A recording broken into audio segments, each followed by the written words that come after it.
Judge slaps a millionaire in court. 4 minutes later, his corrupt empire begins to crumble. The courtroom was packed, every seat filled with reporters, lawyers, and curious onlookers drawn by the spectacle of a high-profile trial. At the center of it all was Marcus Holloway, a self-made millionaire with a reputation for ruthless business tactics and a trail of legal battles behind him. Dressed in a tailored charcoal suit, his Rolex glinting under the fluorescent lights, he lounged in his seat as if he owned the place, because in many ways, he believed he did. For years, Holloway had operated with impunity. His real estate empire was built on shady deals, bribed officials, and intimidation. Whistleblowers disappeared, lawsuits were mysteriously dropped, and investigators who got too close found their careers derailed. He had mastered the art of staying just out of reach, until today. Judge Eleanor Whitmore, a formidable woman in her late 60s with a reputation for zero tolerance toward corruption, presided over the case. She had spent months reviewing Holloway's financial records, listening to sealed testimonies, and piecing together the puzzle of his empire. But Holloway, arrogant to the end, treated the proceedings like a game. When the judge asked him a direct question about a suspicious $2 million transfer to an offshore account, Holloway smirked. "With all due respect, Your Honor," he said, voice dripping with condescension, "I think you're misunderstanding how business works." The room fell silent. Judge Whitmore's eyes narrowed.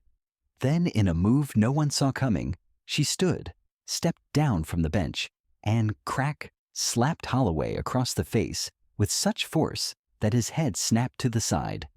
The sound echoed like a gunshot. Gasps erupted.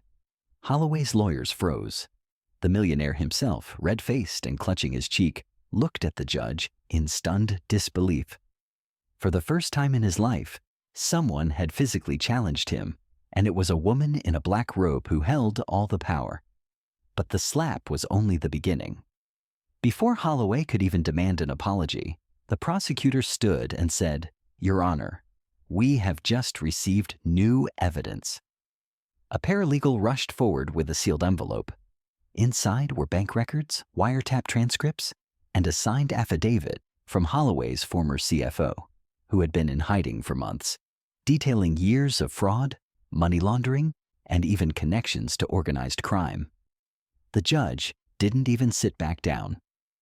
"Bail is revoked," she declared. "Mr. Holloway, you are remanded into custody immediately." As federal agents moved in to cuff him, Holloway's panic set in. He turned to his lawyers, but they were already backing away, their faces pale. Outside the courthouse, news vans were broadcasting live as FBI teams raided Holloway's offices, seizing documents and hard drives. By the end of the day, his stocks had plummeted, his partners were cutting ties, and his social media accounts were flooded with furious victims of his schemes finally speaking out. The slap had been the spark, but the real fire was the avalanche of truth that followed.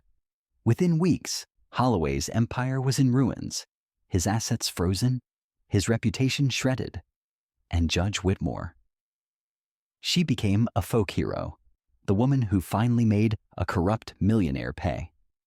The video of the slap went viral, of course, but the real lesson wasn't about the strike.